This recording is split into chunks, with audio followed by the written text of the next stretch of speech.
Tonight on the Mac to the Future livecast, no one's laughing this April Fools with all the scary stuff going on, but we'll set it right with some Apple talk. All of that tonight and more on the Mac to the Future livecast.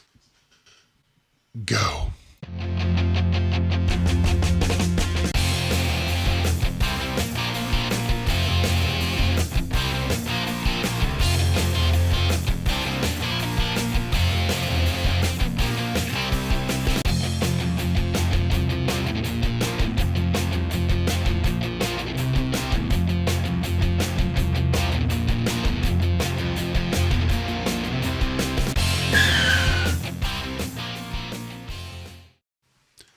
There we go. I'm back up there again. All right.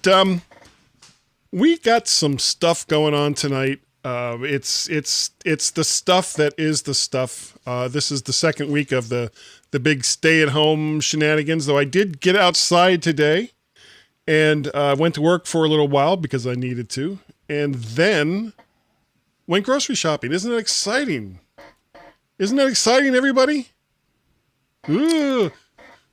But the real important part. Now, I went to the grocery store, and as usual, I checked in the paper products aisle, and there was no paper towels, there was no toilet paper, there was no nothing. So I'm on my way home, and I tell my wife I'm on my way home, and that I couldn't get any toilet paper, and she sends me a text saying that in some local kind of neighborhood gossip thing that we have going on here, that the local Walmarts had toilet paper.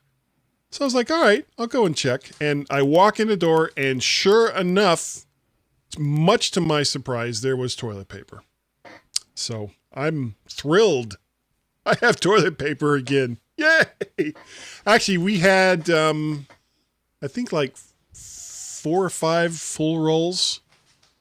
But here's the thing about toilet paper. The time to look for it or the time to try to find it is not when you need it. Have it ahead of time if you can. And I miss you too, D. I miss you too. I'm going to be in work on Friday, so I don't know if you'll be there then. I saw Cheney today, but nobody cares other than you and me. And we're not boring. We are not boring, even though you say I am. We got some quick takes, guys. Actually, before we start, let's start with Warren. Warren, how is your time at home going? And what is all that noise? My dogs seem to be, so we have 2 dogs now. We have a puppy and an older dog, and my older dog's with me now, and he seems to have been stuck under my seat. So I had to save him from that. Okay. Which I successfully did. He got up. So what have I been up to? So I am, as I said, we got a new puppy. I showed you guys that last week, I think. Yes. She's doing good. She's doing well. She's a lot of work. It's like a baby. I told you that I did get called back to work since I do work at a retirement community. I was deemed somehow essential. Right. Doing IT support for the community. So I went back to work. It's about 3 hours a day. That has been like from 10 to 1. I'm going in and taking care of things I need to take care of, and then hightailing it out of there so it don't affect anything. Makes sense. And that's it, really. I mean, but at least you get outside. Yeah, it's interesting actually to be out. Like, prior to this, I wasn't getting out, and you spend so much time watching the news, and you're so, when you get outside and start to talk to other people, it's like you realize that not everybody out there is so entrenched with all this stuff. They're still, it's still out there, but it's not like, there's still functioning people out there. What? I know, it was crazy. So, yeah, so we're doing that, and that's it. Nothing else. I think my wife's on the same kind of Facebook Instagram stuff that you do where she tracks the toilet paper and the paper towels and the hand soap. So she's all over that. So that's her hobby right now. Yeah, it's like it's kind of like the apocalypse, except all the stores are still open. So there's that. Yeah, it's like when there's a big snowstorm coming and everybody buys up everything for the one day they'll be stuck in the house. Yeah. So now we got like 4 months where we're stuck in the house, and Well, we'll see. We'll see. Yeah, exactly. All right. What about you, Dave? Yeah, same thing. I'm working from home. We're on week 2 now, and it's going to the end of the month for sure because Illinois has got the shelter in place, and we're not supposed to go out unless it's essential. So it just keeps going. And I've used Instacart a few times, which has been good to have them deliver the food as opposed to me having to go out and go to the grocery store. And beyond that, yeah, it's been interesting. I haven't been able to get out much and staying inside for the most part. But are you able to get everything done from work that you need to, or is it just a case of you get done what you can? Yeah, no, like today I had someone had a bad power adapter. I was just luckily I have access to FedEx. I just threw it in an envelope and FedEx came here and picked it up. I didn't have to drop it off, and nice.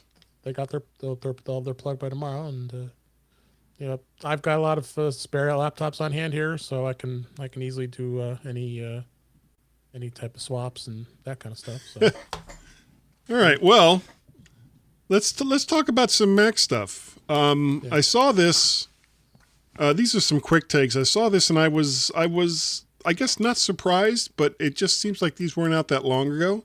Yeah. 2013 and 2014 MacBook Airs have become vintage products, and in essence what this means is that Apple is not really going to supply any more support for these products, at least not officially. You'll still get software updates and you'll still get some support, but it's not like you walk into an Apple store, if you could, with a 2013 or 2014 MacBook Air, and they'll be like, "Oh, let me help you with that, sir." So yeah, there's that. I thought they also said MacBook Pros too, those years as well. Well, then in that case, because I have I think it's a 2013 MacBook Pro. Though oddly enough, recently I haven't been using it that much. Go figure. The 2018 now. Yeah. The third party shops will still repair shops will still do that. Yeah. Just so you know. How is that Air doing? Oh, it's doing great. I've got most of the software on it that I needed to have. I connected it up to iCloud, and I had some scares at first because iCloud seemed determined to fill up every single possible gigabyte of space on it with stuff from my documents folder. That's all the porn I left on it before I shipped it back. Oh, good. Oh, good. That's right.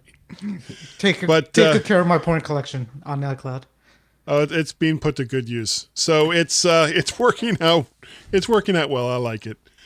Next up, Amazon. Now this is interesting. Amazon Prime for iOS and iPads to be allowed to purchase content outside of Apple's payment system. And I know that there are a few companies that are allowed to do this, but I think that Amazon is probably about the biggest of all the ones that are within Apple's ecosystem. Is it with the video? Yeah, with content. Yeah, music, movies, TV shows, that kind of thing. Right. So, yeah, when you try to rent a movie, like if you do a search on your iPhone saying watch whatever movie, Parasite, and it brings up Amazon, and it's not Amazon Prime, and it says you can rent this movie, and then it says how to do this, and then it says go to your computer, do it. Basically, now they're saying they could do it this way without having to do that. The strange part is Apple TV, I don't see on that article, and they have the same problem too when you try to watch a Prime. When you try to rent something from Amazon Prime, it makes it go to a browser and do it still too, which is kind of a pain. Yeah, but at least Apple isn't forcing them to use like their own payment system. They're basically letting them do it without it. And I don't know. Do you think that this is a product of some of especially some of the recent moves in the EU with companies starting to get feeling a little bit restrained by Apple's restrictions on where and when payment is going to be delivered to them through iOS?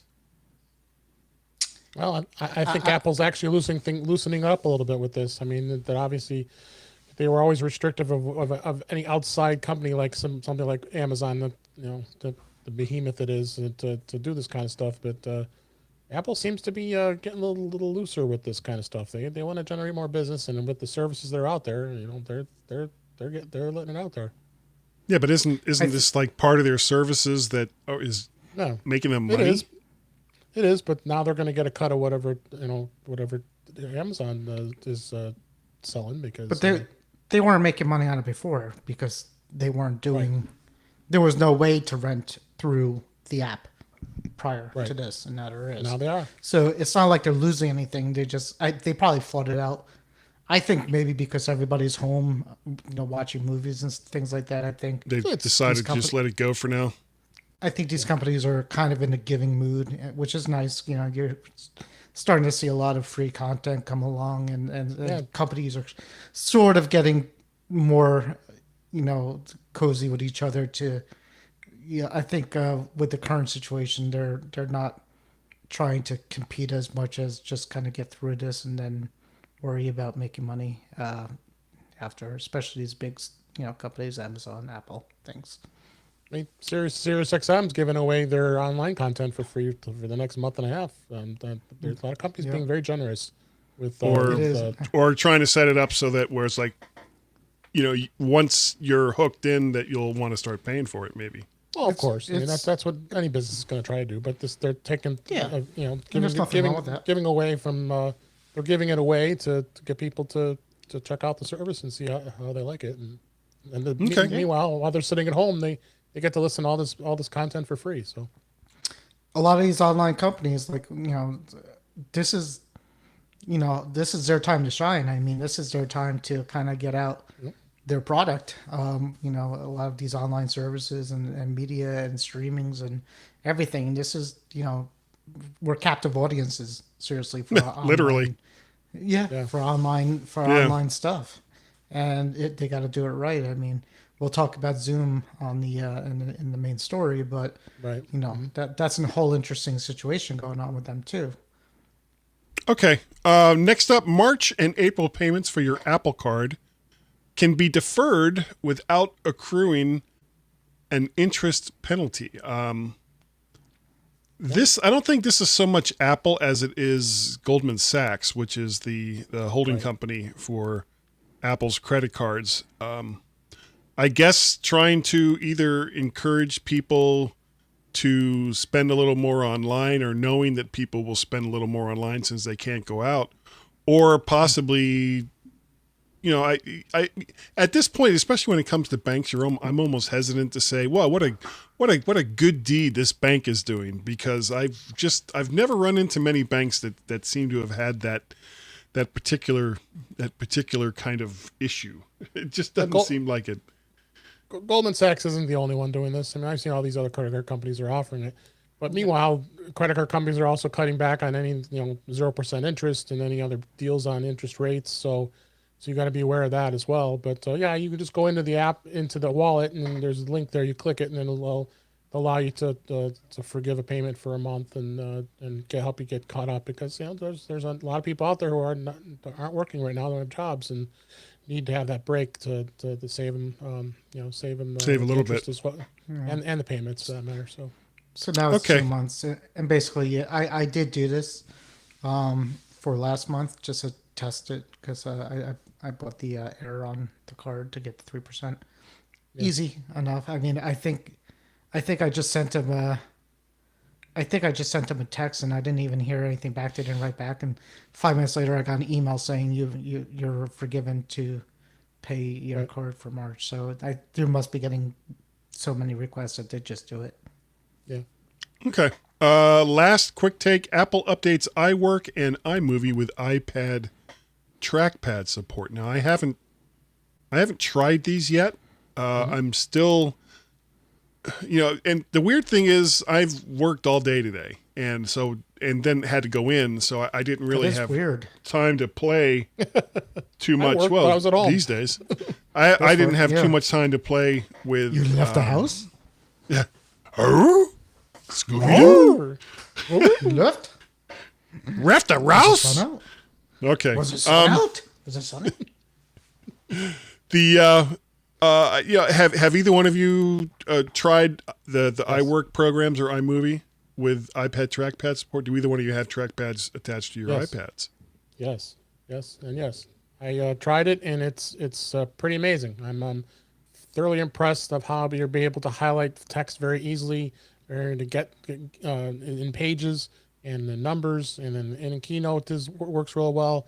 The touchpad is it's working just like it should. I mean, this is, of course, you have to have the Magic Trackpad too, not the old trackpad, but it does have all the functionality, and because I finally found my second trackpad too I had, so I was able to try it more. So, but no, I'm impressed with it. Yeah, I'm close to buying. I'm there's my second getting one right it. there.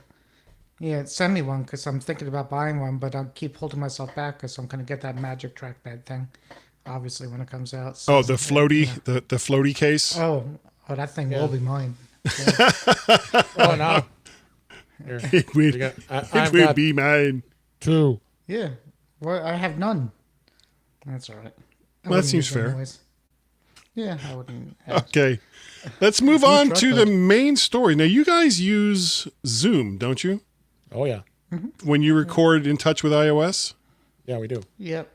Okay, so have you been following this at all? Yeah.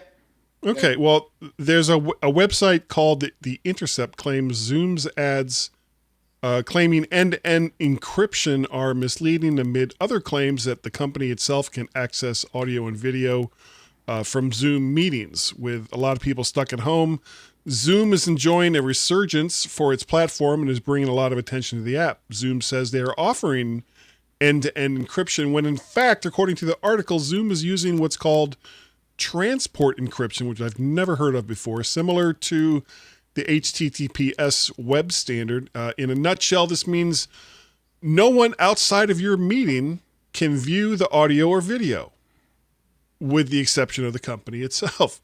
So, is this a problem or an issue in your guys' opinion? Let's start with let's go with Dave. What do you think, Dave?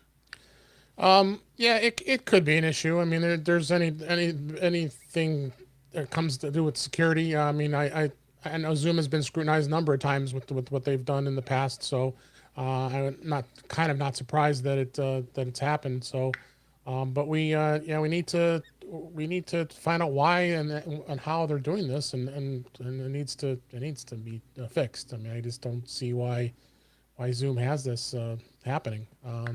But they've grown exponentially and getting a lot of users. That's for sure. Okay, Warren.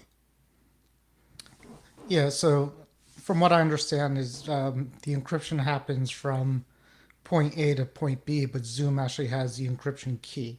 So basically, that means they could see if they could decrypt what you need. So it is encrypted in the sense that nobody could snoop in other than the company. So right now Zoom's under the microscope. There's competitors out there that are probably, I wouldn't be surprised if competitors are hiring security companies to do this kind of thing to try to find out flaws with the competitors because they're under the magnifying glass right now. So, do I care? I do not care one bit. Zoom meetings but are people doing highly sensitive, secure things that they should be believing that they're worried secure? About? I don't even think anybody really believed. Probably even knew how secure it was before they used it. Unless you're like a really high level private, we're talking important person that that somebody researched and said this is the security of Zoom. I guarantee 99% of the world didn't know what they're claiming it or cared. With Zoom. Well, it's not so much. It's not so much.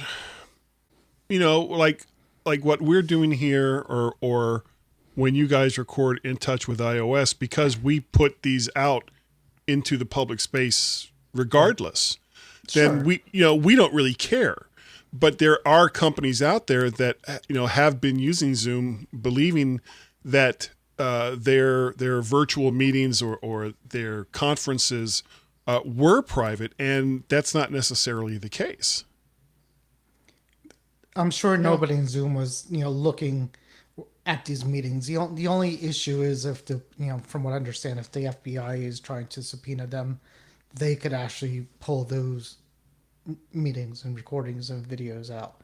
If they now I haven't seen anything that says that Zoom is recording those meetings, unless now, because I don't use the application, you can tell Zoom to record both audio and video and then pull that off of their servers. Right. Well, and the way I do it is I record it on my computer. So you have two choices. You can record it. You can record it over to the cloud and use their cloud service, or you can go through and record it on your computer. So when you record your computer, it just goes right to your computer. And what it does is it for audio, it creates two split channels. So it records however many guests you have. It's going to record a session just for that person, and then it records a video. So it does. So every single person that is live has their own separate audio recording.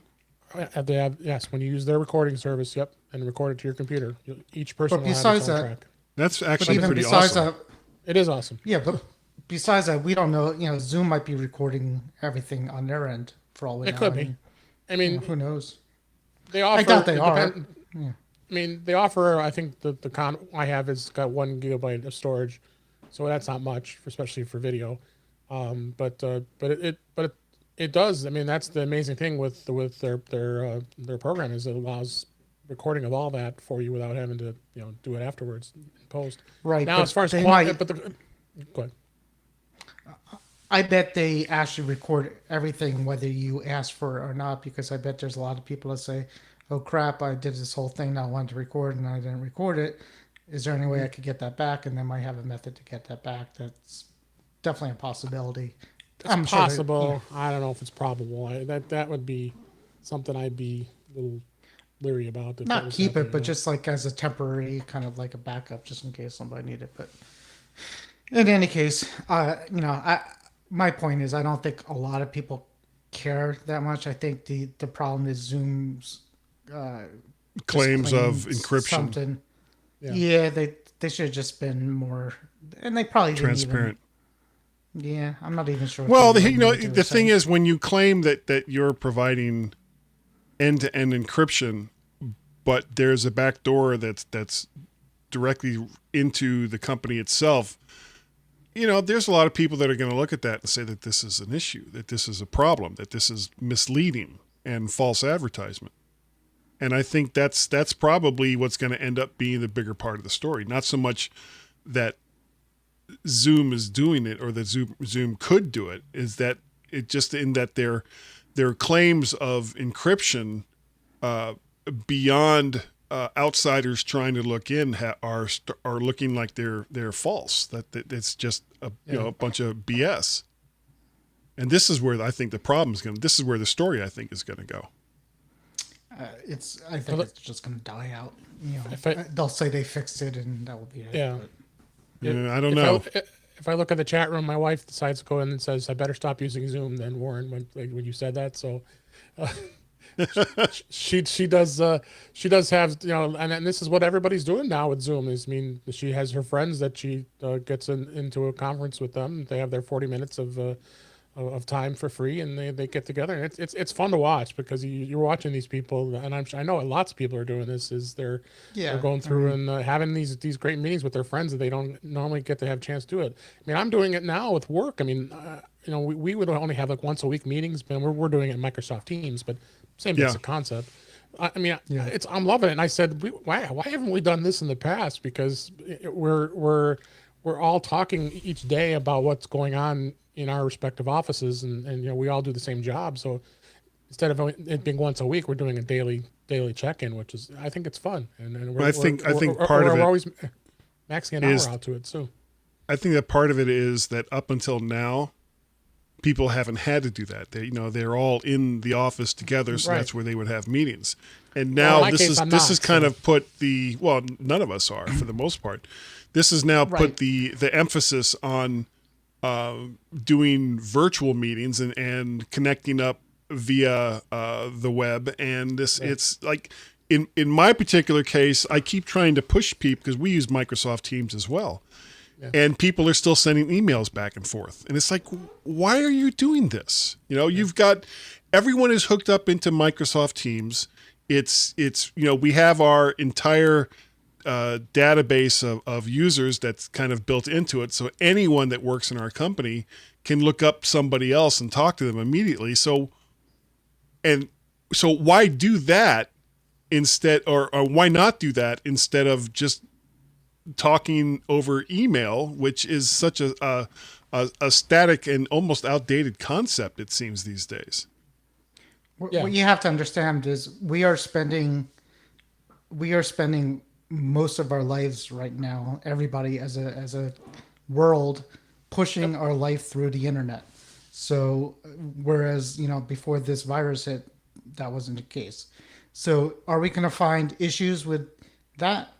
With everything everything that we do is going to have an issue somewhere that we're changing our lifestyle to push, meetings and emails and shopping and, pretty much everything that we could possibly do is through the computer because that's all we could do. So these things are going to come up, and this is like a minor blotch compared to things that could actually be really bad, I think. But this is not what I want. Flying cars and robots. That's what I want now. I want flying cars just because I've always been promised flying cars, and I want virtual robots to do my shopping for me. So that they'd be like an avatar for me to go to Giant to find toilet paper. We're not allowed outside to fly the cars. I'm using Instacart, and they're shopping for me, and the shopper goes in. You have live chat with that person, so when you say, "Hey, can you grab me? I forgot to put a gallon of milk." No problem. I mean, you've got that Instacart. I will have to look that up. I have not heard of that service. It's actually owned by Amazon. They were going to go on strike. It's actually owned by Amazon.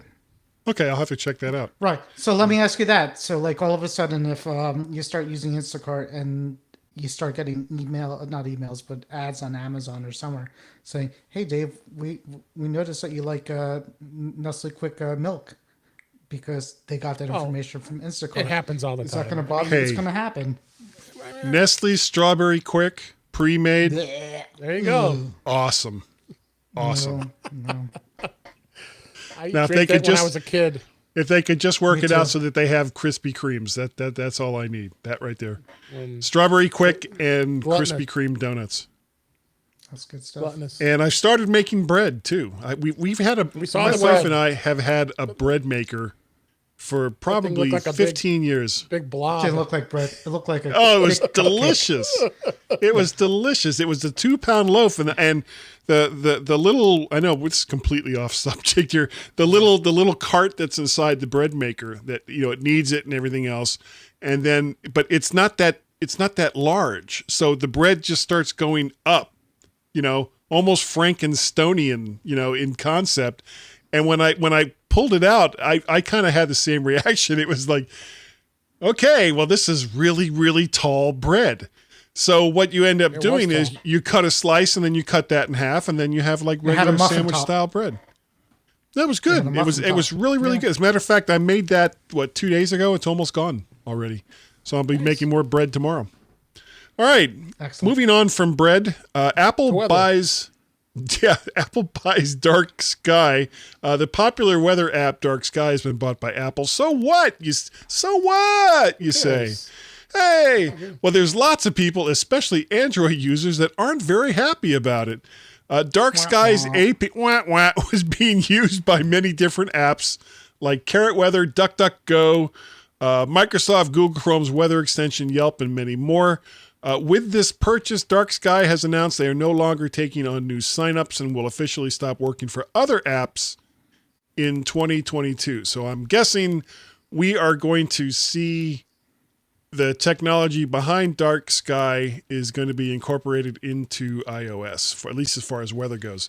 And that's a shame because Apple's weather app is just terrific. Oh yeah, it's great. You know what I love? You ever stand with your son and your wife in one particular location, like open up the weather app and all three of you have like different forecasts or different different temperatures, or it's just we're like. Now the raining. really weird thing sunny. is it's raining on one of you, it's nice and sunny on the other, and there's a meteor shower in front of the third person. Much, yeah. How weird is that? Right. Well, So, one thing is with Carrot. Carrot's a great app. I mean, I've been using Carrot, the weather app, for a long time, and the Dark Sky has a lot of content that's built into that because they use their API. So they made some funny comments this morning over Twitter saying that, oh well, I guess we'll have to go find somebody else. It's no biggie. Well, I guess we'll manage. So that's going to be something that's going to change with a lot of these developers because they said DuckDuckGo and a lot of other extensions are out there with it. So What do you think, Warren? Glad I didn't buy it. I'm glad I never bought it. Now I'm going to get it for free soon. So yeah, Carrot's a really good app. So and everybody, except for Apple users. I saved Yay. $2.99. Yes. Oh, you guys! Oh, Dave, did you get that that app that Allison Sheridan from the NosillaCast was talking about on Sunday, where you take the iron shavings and you can put? It was like this weird little game. It was like Harry Happy or Happy Harry, something like that. I'll find it. I saw it. I didn't look at it. Yeah, it's an app. I mean, I used to see it all the time when we used to travel. Wooly Willy, that was the name of it. Wooly Willy. You guys remember Leisure Suit Larry? You ever played Leisure Suit Larry? That was a great game. I've never played it ever. Oh, it was tame. It was never. But the I wonder if I could get that again. Really? There's much easier ways to handle something like that. No, but that was fun. You could control Larry. Oh, okay. Sweet Larry. But this was like the digital equivalent of a game that I used to see at and this is really dating myself, Stuckey's, which used to be all up and down the East Coast, and it was like a combination restaurant and gas station, and some of them had hotels. It was almost like this is a weird thing to say, low rent Howard Johnson's. So they were known for like their pecan rolls and other stuff like that. But they always had this section called like car games. And one of them was like this flat cardboard sheet, and it had a plastic covering. And then there was a picture of a guy inside there. And inside of this plastic were these iron shavings. And you were given this little wand that had a magnet, and you could like move the shavings around and give him hair or a beard or a mustache. It was minutes and minutes of fun, especially when you're driving long distance in a car. Well, Allison found the digital equivalent of that, and as soon as she posted it, a bunch of us ran out and bought it and started sending hairy fake iron shaving pictures of each other all over the place. And it was fun, and I don't even know how this all started, but I'm going to stop talking about it now. Next story, the last story we have for the evening. Let's see. Oh, here we go. Got something from Marcus. Oh, that's just mean. Hyper-aware weather. Leah LaPoop. He says Leah LaPoop because he wants to mention his name, but he also wants to make fun of the name. That's what? That's what he's doing. Yeah, Okay. That's what he did there. Come on. No, that was obviously just a typo. Yeah. All right. He wanted to belittle Leo. I cannot believe that. First time. I'm refusing to believe that. Moving on to the next story. Apple offering 90-day free trials for Final Cut Pro X and Logic Pro X. And at one time in my life, I would have given my eye teeth for either one or both of these products. And now I just don't care. I've got, what is the app that I use for video? DaVinci 16, which is a free, amazing video editor. Multi-track. It's got color correction. It's got all kinds of stuff. Check this out, people. If you want to learn anything about digital video editing, download DaVinci. What's it called? DaVinci. Is it just DaVinci? DaVinci Resolve, which is the free version, and it's just an amazing program. And then for audio, I use Hindenburg. And so now I've said Adobe, who needs you? I've said Apple, don't need Logic, don't need GarageBand. GarageBand is an awful program for recording podcasts and just terrible. I cannot believe the years that I struggled with GarageBand. Now, of course, GarageBand is free, while Hindenburg is not. But, you know, the thing is, Logic Pro is built on, or GarageBand is built on the same platform as Logic Pro, so I don't know if that would even be any better for me. And Logic Pro would probably be overkill for podcasts anyway. Yeah.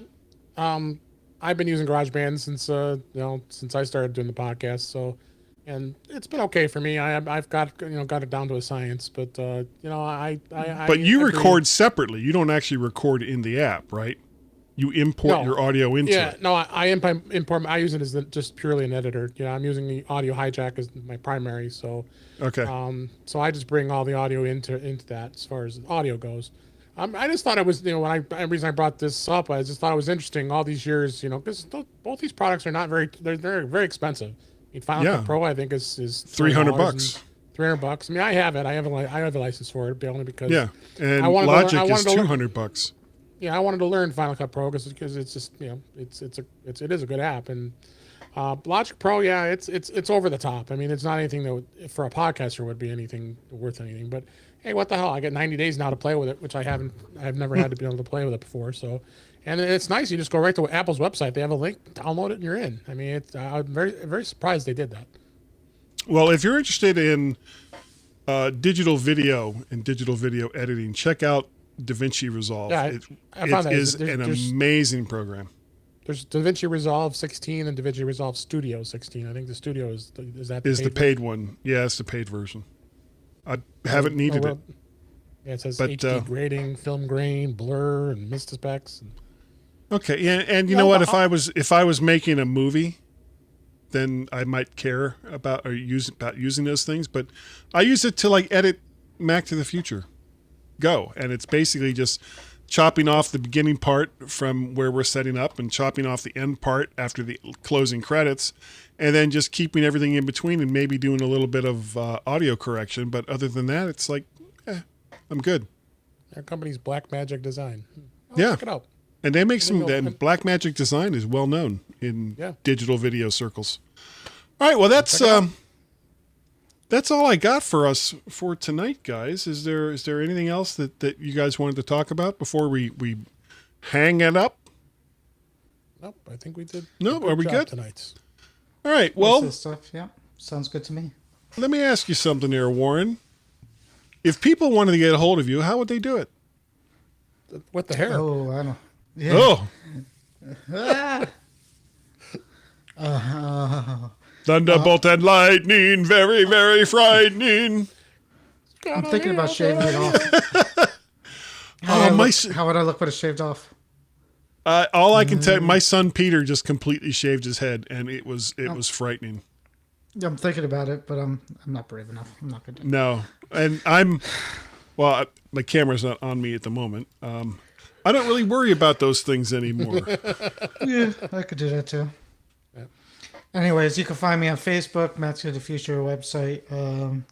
If Facebook group, In Touch with iOS podcast. Home. Most of the time. They just call them at home. Yeah, there you go. Yeah. Give me a call. That number Everybody again else is 1-800-555-1212. That number again, 800-555-1212. If you call me, be prepared to talk because I'm bored. All right, Dave, what about you? Same. I am bored. I'm at home. You'll find me here. And then we do the podcast, In Touch with iOS, at intouchwithios.com. Got another episode recorded tomorrow, and we've been staying pretty consistent in weekly shows. I'm very happy about that. Always lots of things to talk about, I tell you. Apple, and never bores you with a lot of stuff going on. So, also president of the Apple user group here in Chicago, Suburban Chicago Apple users. In fact, we're having a virtual Zoom meeting on Saturday, so it's going to be interesting. I've heard things about that Zoom company.